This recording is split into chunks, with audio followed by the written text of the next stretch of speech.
Good afternoon, everybody, and welcome back to Rob's Rig.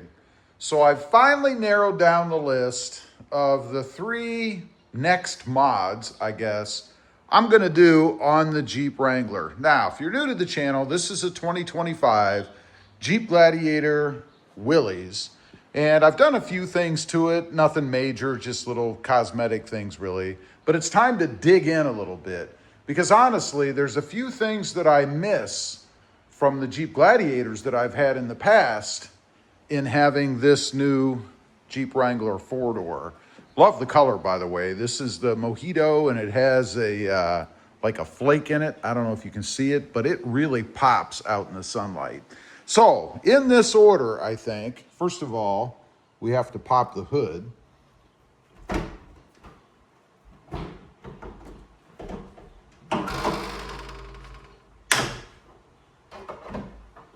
And I think I just added one to the list. This will probably be the first one, actually. So I'm going to change up my order a little bit. I hate this rod, right? Always creaks and rattles, and I always think I'm going to break this stupid little plastic clasp up here. They could at least have something a little better than that, but they don't. It's been around for 100 years. The first one is going to be the hood struts, because I'm underneath the hood often enough, if for no other reason, just to look at it, but to check fluids and things like that, that I don't want this rod anymore. Matter of fact, I'll probably completely remove it once I add the hood struts. Now, the best ones that I've seen, and I'm not sponsored by these people, are the Redline Tuning hood struts. They're awesome, great quality, easy to install. They just bolt in on the side down here, and the little bracket goes in this slot. I've done them before. And it's pretty easy to do. So that's going to be number 1. Just added it to my list. Number 2 is going to be the intake. And why? Because I want more sound out of the Wrangler. You know, I've had the Air Raid cold air intake in the past, and honestly, it's the best thing you can add to any Jeep, in my opinion, to get a little bit more sound out of it, to get a little bit throatier noise, a voice from under the hood, if you will.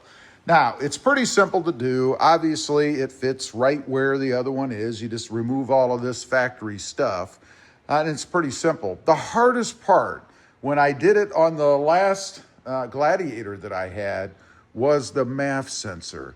You know, I removed everything before I tried to pull the MAF sensor, and this thing was in there so tight, it's almost like it was somehow part of the intake itself. I actually broke it trying to get it off.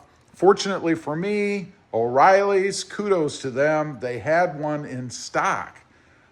How lucky was that to be able to find a mass airflow sensor, a stock mass airflow sensor, I think, in stock at a local O'Reilly's. That was awesome. Cost me about 30, 40 bucks, something like that. Outrageous. But anyway, I'm going to remove, and this is a tip for you, if you're putting any cold air intake in your Jeep, go ahead and disconnect and then pull the sensor out while everything is fastened in here. It'll be much easier to do. It's just awkward trying to hold it down while you have to put a little pressure on that, and you should use very little, trying to pull out that sensor. Other than that, it's pretty darn simple. And I will say that, again, I'm not sponsored by anybody in this video. Air Raid is the best intake I've had in any Jeep to get the kind of sound that I want. Just that throaty little grumble that doesn't drone like an exhaust might when you're going down the road. I love that. It's awesome. Now, number, I guess, 3 of what we're going to do on the list is going to be the front bumper. I'm going to get rid of this great big giant bumper, and this is a personal preference thing. I prefer the stubby bumper, particularly the Mopar Rubicon style. And typically that comes with 2 little wings on the side that you can remove. So you have the option of having this extension if you want in front of the tires. I prefer to see the front of the tires. I think it just looks tougher in the Jeep, right?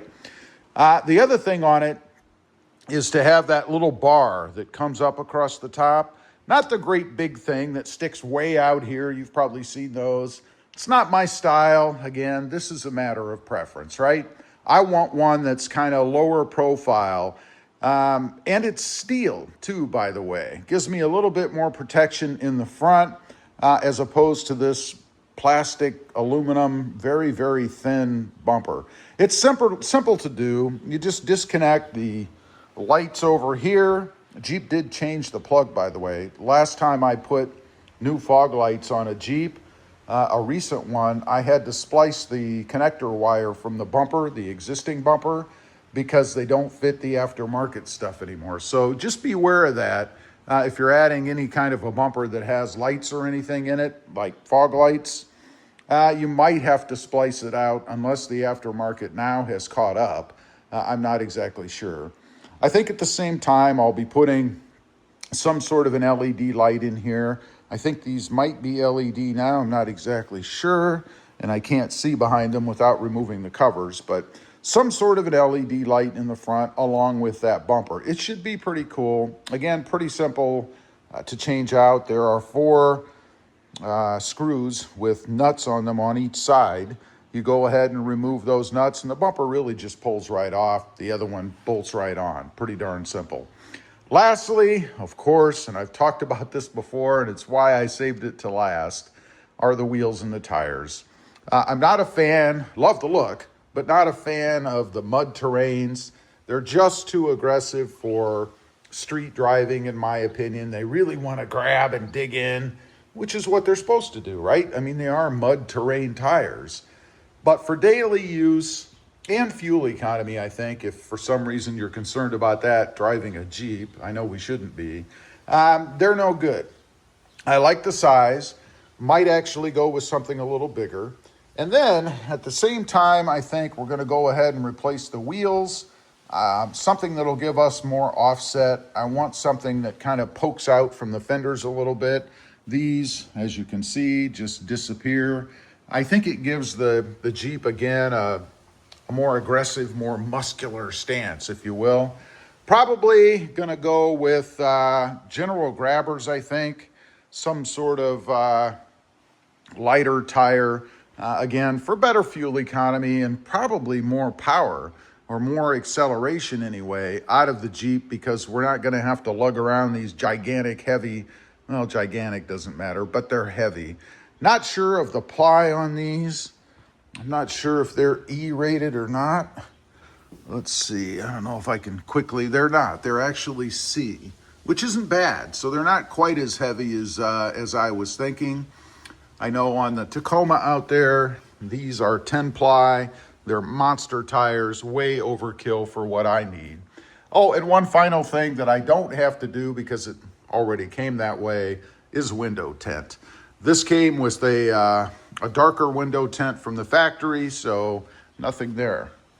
Anyway, that's my list. That's what's coming up. That's what we're going to do in that order, I think. I'll probably go in the house now and go ahead and order the hood struts. Not sure why I haven't done that already.